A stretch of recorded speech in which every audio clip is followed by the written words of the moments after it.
Hello student, welcome to my channel Satyug maths. प्यारे बच्चों, हम जो है आज हम एक्सरसाइज 2.2 के एक्सरसाइज के कॉन्सेप्ट के बारे में बताऊंगा।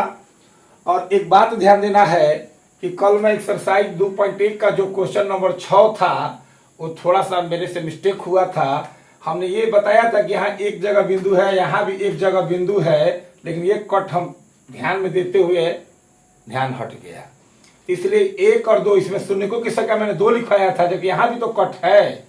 यहाँ इस रेखा पर 3 जगह कट था। हम इसको टच वाला समझाने में भूल गए, यहाँ ध्यान ही नजर नहीं पड़ा, इसलिए यहाँ 1, यहाँ 2 और यहाँ 3, तो शून्यकों की संख्या 3 हो जाएगी। इसे आप लोग देख लीजिएगा। अब चलिए हम लोग एक्सरसाइज 2.2 के कॉन्सेप्ट के बारे में जाने। तो द्विघात बहुपद क्वाड्रेटिक पॉलिनोमियल, कल मैंने बताया भी था कि जिस बहुपद का घात 2 होता है उसे द्विघात बहुपद कहते हैं। अब द्विघात बहुपद का जो व्यापक रूप होता है वो क्या होता है, यानी जनरल फॉर्म। तो द्विघात बहुपद का व्यापक रूप यानी जनरल फॉर्म हमेशा यानी कि किस रूप में चलता है, तो क्या चलता है, ax² plus bx plus c। ध्यान में रखिएगा, आपका जो द्विघात बहुपद है, हमने बोला था, कल भी समझाया था कि जिस बहुपद का घात 2 होता है उसे द्विघात। तो देखिए इस बहुपद में सबसे बड़ा पावर क्या है, 2 है, तो ये द्विघात बहुपद हुआ। तो इसका ये जनरल फॉर्म है, इसी रूप में हमेशा चलता है। और एक बात ध्यान देना, अगर ये बराबर 0 कर दीजिएगा तो ये समीकरण द्विघात समीकरण के रूप में हो जाएगा, जो हम चैप्टर 4 में पढ़ेंगे। तो यहां ध्यान देना होगा कि कभी भी बहुपद 0 के बराबर नहीं कीजिएगा, नहीं तो वो समीकरण हो जाएगा। इसलिए बराबर का 0 जो है नहीं होता है। सीधे सी बात है कि ax² plus bx plus c, यही इसका व्यापक रूप होता है। ठीक है, क्योंकि बराबर में कोई अंक डाल दीजिएगा तो क्या कहलाता है, समीका का रूप यानी समीकरण हो जाएगा। इसलिए इसमें ध्यान देना है कि सिर्फ यही होता है, बराबर में कुछ नहीं होता, इक्वल होता ही नहीं है इसमें। यानी कि बस ध्यान दीजिएगा, ax² plus bx plus c यही आपका बहुपद है।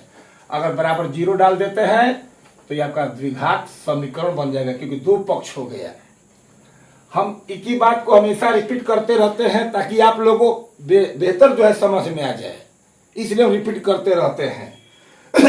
अब देखिए, अब इस व्यापक पद रूप के बारे में जानने के बाद अब हम क्या करते हैं कि ये ध्यान देना होगा कि x² का गुणांक क्या है, a है, x का गुणांक क्या है, b है, और c आपका कांस्टेंट है यानी अचर पद हो गया।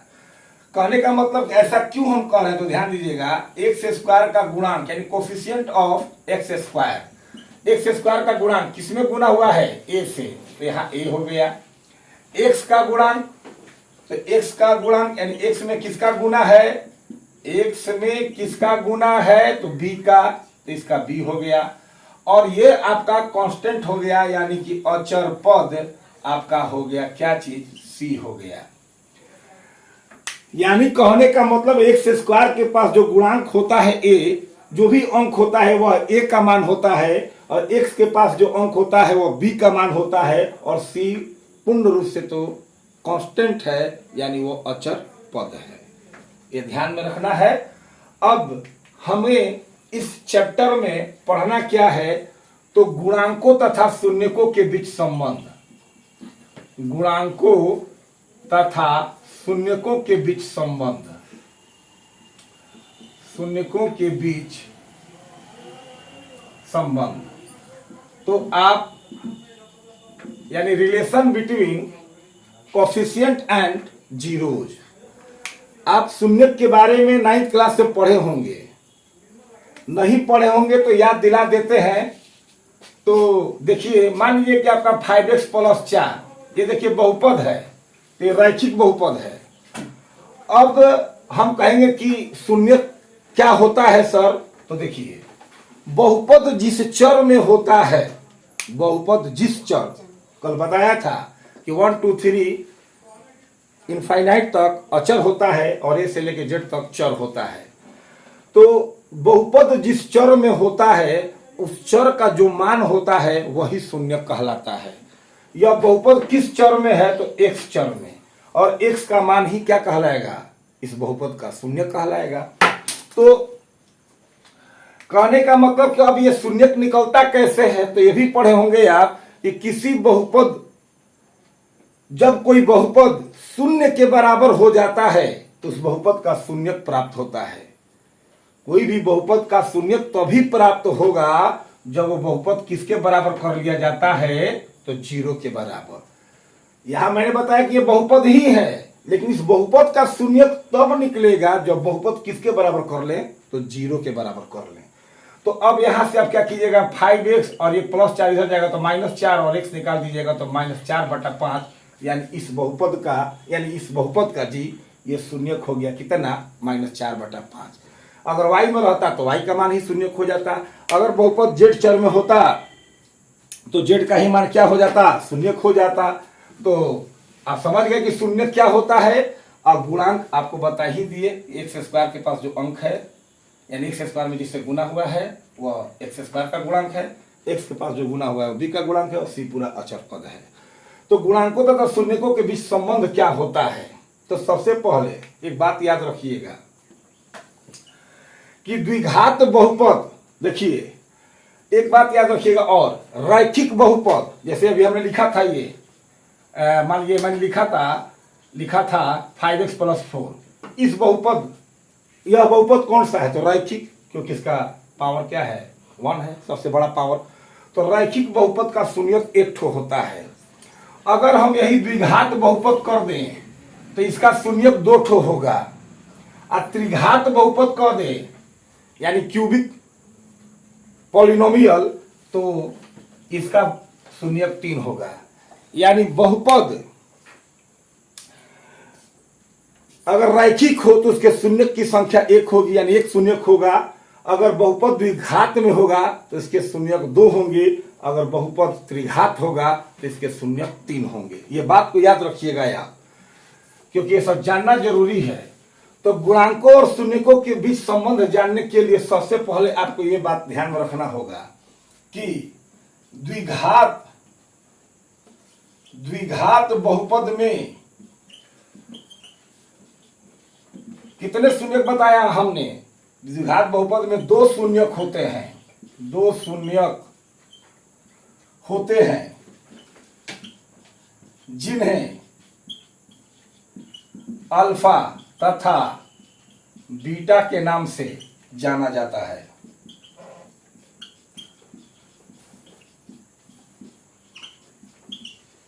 याद रखिएगा, द्विघात बहुपद में 2 शून्यक होते हैं जिन्हें अल्फा और बीटा के नाम से जाना जाता है। हमने बताया कि द्विघात बहुपद में 2 ही शून्यक निकलेगा, तो उन शून्यकों को हम एक अल्फा कहते हैं और एक बीटा कहते हैं। अब ये अल्फा बीटा जिस चर में है बहुपद, उसी चर के ये मान है। उस जिस चर में है, जैसे एक्स है, एक्स का 2 मान निकला तो एक अल्फा हो गया और एक क्या हो गया? बीटा हो गया। अगर वाई चर में है तो वाई का मान निकला तो एक अल्फा हो गया, एक बीटा हो गया। किसके लिए? तो द्विघात बहुपद के लिए। तो द्विघात बहुपद में 2 शून्यक होते हैं जिन्हें अल्फा और बीटा के नाम से जाना जाता है। अब हम संबंध की बात करते हैं तो 2 संबंध होता है। एक संबंध क्या होता है? तो शून्यकों का योगफल, शून्यकों का योगफल होता है, एक संबंध होता है। तो वो संबंध क्या होता है? तो देखिए, -x का गुणांक अब बाटा में आपका होता है अचर पद। और इन शून्यकों को अगर हम सिंबल द्वारा दिखा दें तो यही बनेगा अल्फा प्लस बीटा बराबर, माइनस है तो माइनस लिख दीजिए, और x का गुणांक मैंने क्या लिखा था? b। तो हमने यहां लिख दिया b, अब बाटा में अचर पद यहां लिख दीजिए, और अचर पद क्या था मेरा? c। तो ये हो गया c। तो एक संबंध हो गया शून्यकों का योगफल, जो कि अल्फा प्लस बीटा बराबर होता है नहीं, यहां पर हो जाएगा गलत, सॉरी, यहां पर होगा एक्स स्क्वायर का गुणांक, एक्स स्क्वायर का गुणांक होगा, एक्स स्क्वायर का गुणांक होता है। तो यहाँ पर हमारा क्या होगा, ए हो जाएगा, क्योंकि एक्स स्क्वायर का गुणांक हमारा क्या है, ए है। तो शून्यकों का योगफल जो अल्फा प्लस बीटा होता है वह माइनस बी बटा ए होता है। और नंबर 2 शून्यकों का एक होता है गुणनफल, गुणनफल जो कि होता है अचर पद, अचर पद और बाटा में भी होता है एक्स स्क्वायर का गुणांक होता है। एक्स स्क्वायर का क्या होता है, गुणांक होता है। अब इसको सिंबल द्वारा बताएं तो अल्फा इंटू बीटा, और अचर पद मेरा क्या है, सी है, तो सी कर दीजिए। और एक्स स्क्वायर का गुणांक मेरा ए है, तो आपने ए लिख दिया। यानी दो संबंध होते हैं, एक alpha plus beta minus B बटा ए, और एक होता है अल्फा इंटू बीटा सी बटा ए होता है। और एक लास्ट मेरा टॉपिक है, बस 2 मिनट समझ लीजिएगा। लास्ट टॉपिक क्या है कि किसी भी द्विघात बहुपद ज्ञात करने के लिए फॉर्मूला क्या होता है। द्विघात बहुपद ज्ञात करने के सूत्र, ये लास्ट टॉपिक है मेरा। तो ये क्या होता है, तो एक्स स्क्वायर माइनस शून्यकों का योगफल यानी alpha plus beta into x, ये शून्यकों का योगफल हो गया, यानी alpha plus beta into x, और प्लस शून्यकों का गुणनफल यानी अल्फा इंटू बीटा।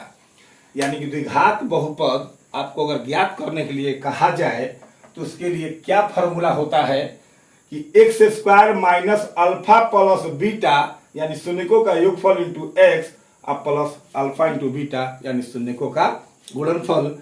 तो अब हम अपना जो है कॉन्सेप्ट जो है मेरा यहाँ समाप्त होता है, और उम्मीद करते हैं कि आप इसको समझ गए होंगे और समझने का प्रयास भी करेंगे। और कल मैं एक्सरसाइज 2.2 का क्वेश्चन जो है सॉल्व कराऊंगा। ठीक है, थैंक यू सो मच।